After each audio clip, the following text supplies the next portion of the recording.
Well, very good afternoon to you, ladies and gentlemen.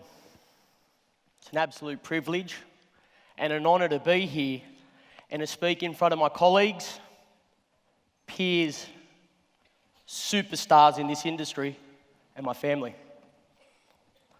So let's start from the beginning. I was 20 years old. I just dropped out of a university degree. I was doing land economics. I lasted 6 weeks. Wasn't for me. I got a job in the building industry. My family had a long history in property development, so they put me on the building site as a labourer. I was getting up early, I was dirty, sweaty. I very quickly realised that wasn't my flavour. I thought about what would a job in real estate look like? What would it feel like? And I remember what came to mind at the time was shiny suits, fast cars, and long lunches. I was very fortunate to get a job at Bressick Whitney Estate Agents. The co-founders, Shannon Whitney and Ivan Bressick, were working at the back of another agent's office in the middle of King's Cross. There was the three of us. And it was my second week.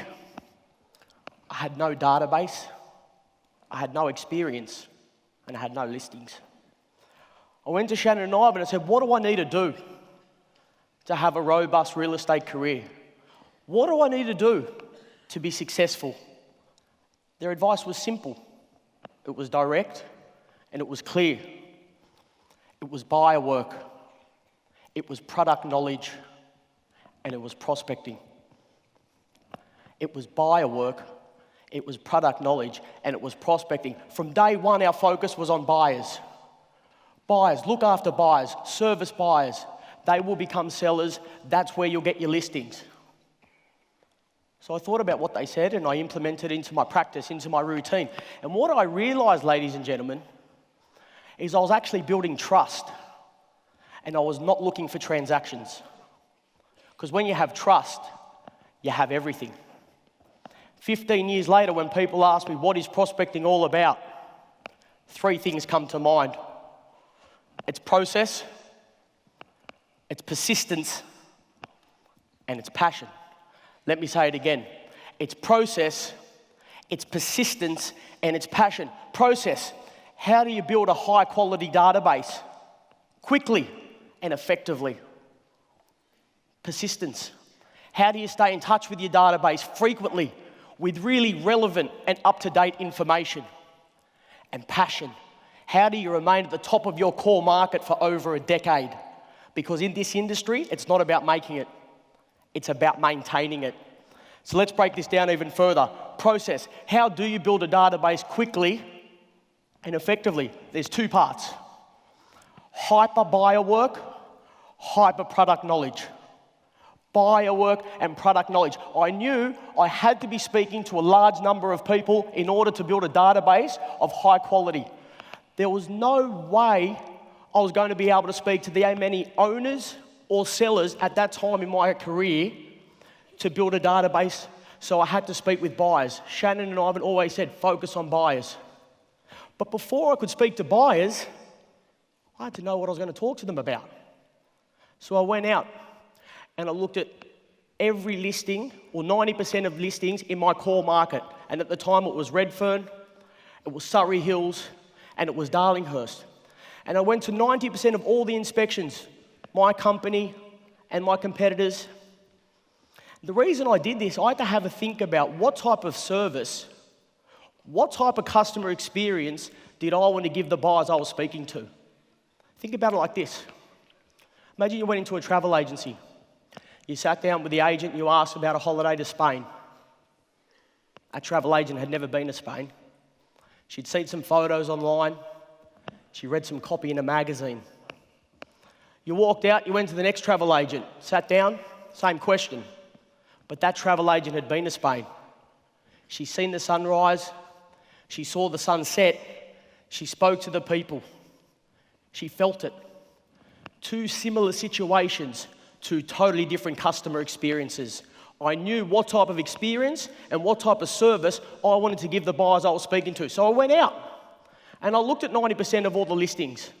I looked for things like the condition, the presentation, the light, the amount of buyers going through. I went to the auctions. I looked for the opening bid, the final bid, registrations, buyer behaviour, and I tracked every single result on an Excel spreadsheet, and I still do today. Every listing, every sale that happened that year, address, beds, baths, car, land size, quote, sold, date, agent. I review that every single day. And I built this wealth of knowledge. And I developed my skills in my area, and then I had to share it with people. So I had to start speaking to buyers. So I went up to Shannon and Ivan and I said, where do I start? They said, old callbacks. Call buyers that had been through properties that we sold 6 months ago and ask, are you still in the market to buy? So I did. I said, what else? They said, go back to the old inquiries. Buyers inquired on properties a year ago. Why don't we check in with them and see if they're still in the market? So I did that. I also asked them if I could do open homes that they weren't interested in doing, and I also asked if I could follow up the buyers.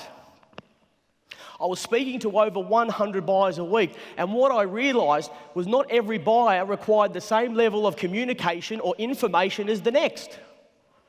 It was all depending on what stage they were at in their buying cycle. So I grouped them. First one, hot buyers. Buyers that have bid, made offers, done building reports, taken contracts, got them reviewed. I was reviewing these guys' situation every single day. If I listed a property, I'd go straight to my hot buyers. If a colleague of mine listed a property, I would go straight to my hot buyers and I'd call them, I'd say, James, it's Charles. We've just listed 28 Telopia Street, Redfern. I haven't seen the property yet. A colleague of mine signed it. I want you to do a drive-by because it might be of interest. It's 4-bed, 2-bath, 3-car, high twos. I will go through the photo shoot in a week's time and I'll call you back to let you know how I feel about the property and the price. If our organisation lost a listing, if I lost a listing, I would call my hot buyers. James, it's Charles, we've just lost 107 Great Buckingham Street, but I think you'll like it. Give Ray White a call. If a property came online, realestateordomain.com, I would call my hot buyers, letting them know that something's come available that might be suitable, and I'll be going through the open on Wednesday or Thursday night or Saturday, and I'll also call them back about how I felt about the property and the price. I then had B buyers. B buyers had an intent to buy. They did, but they hadn't made an offer. They hadn't bid on the property yet. So I called them every Friday. I asked them what they were looking at. I was always able to add some sort of value to their situation. Whether it be I had inspected a property that they were looking at and I could tell them a little bit more about what the property should sell for, or whether I'd spoken to 3 or 4 buyers during the week that may have made an offer. I would follow these B buyers up every single Monday and I was looking for things like activity, bids, offers. And as soon as they made a bid or an offer, boom, activated straight up to my hot buyers. And then there were the other people that came through your open. The ones that didn't have anything to sell. They weren't looking at buying, but they were people. I thought maybe one day they may add value to my business. Maybe one day they may add or play a role to my business. So I called them every 6 months. Are you still in the market? Are you looking? Are you not? Is there any change in your situation? And I'd call some for 6 months, 12 months, 18 months, and then what happened? They'd start looking at property every Saturday, so I'd move them to my B buyers. Then 3 months later, they'd make an offer on a property straight to my hot buyers. And as soon as they went to become a hot buyer, every agent wanted to be their best friend. Every agent wanted to service them. But they trusted me because I gave them time when nobody else did. What happened, I was speaking to about 100 to 200 buyers a week, and then I noticed the buyers kept on buying each week. I think it was about 10 to 15 buyers were buying each week, letting me know, Charles, I've bought. So I added them to my owner's database. And I think after about 3 years, I built a database of around 1,000 people that I'd serviced, I'd looked after, and a shift happens. I started to get an appraisal once a month. And 6 months later, I started to get an appraisal once a fortnight, then once a week. And we have to evolve, and I started to pay a little bit less attention to the C buyers or B buyers, always focusing on my hot buyers. And I had to start servicing this owner's database. And to service a database, you need to be consistent. And to be consistent means to be persistent, and that's part 2. What I knew about the people on my database as owners, they weren't interested in selling. They weren't interested in buying. But what I knew is what they wanted to know was what was happening in their street or their building. So every time we listed a property at Bressick Whitney in their street, I'd send an SMS, followed up by a phone call. James, it's Charles. You're going to see a signboard outside 28 Telobia Street, Redfern. I wanted you to be first to know. Did you have any questions with the property? Do you know anyone looking at buying in the street or the suburb? Do you mind if I let you know what it sells for? If we sold a property in the street or the building, SMS, phone call, James, it's Charles, courtesy call. We've just sold 28 Telobia Street, Redfern. Did you hear what it sold for? Did you have any questions with the sale? Would you like to know the new value of your property given that result? I even took it one step further. If one of my competitors listed or sold a property in the street, I would email them with the information, a link to the website, and what the agent was quoting or what he sold it for.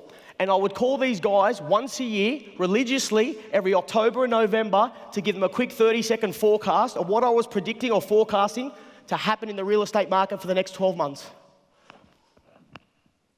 And then people started calling me a little bit more frequently and saying, Charles, I'm thinking of selling. So I had to add another section to my database, another bucket. These people were thinking of selling in the next 3 to 6 months. They wanted to know more than what was just happening in their street or their building. They wanted to know sales, listings in the suburb, off-market sales, days on market, clearance rates. I was touching base with these guys 2 to 3 times a week. Phone call, SMS, email. And then there were hot sellers. These guys were going to sign an agency agreement within the next 3 months. I was reviewing their situation every single day. Forget your iPhones, forget your iPads, it's about eyeballs. Get in front of them. Any sale within the organisation that illustrates or demonstrates your points of difference or what sets you apart from your competitor, they need to know. If a buyer misses out on a property with you or another agent and they could be suitable, they need to know. So we've talked about process, we've talked about persistence. That comes down to passion. It's an intense emotion, it's a compelling enthusiasm, and it's a desire for something. So why does passion matter? Because anybody can have a good prospecting day once a month. Anybody can have a good prospecting day once a week. But when you have passion, you have the ability to have strong prospecting days when the other agents aren't, when you don't feel like it.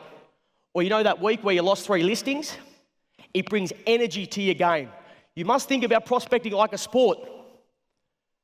The team that works the hardest wins. The team that is most enthusiastic wins.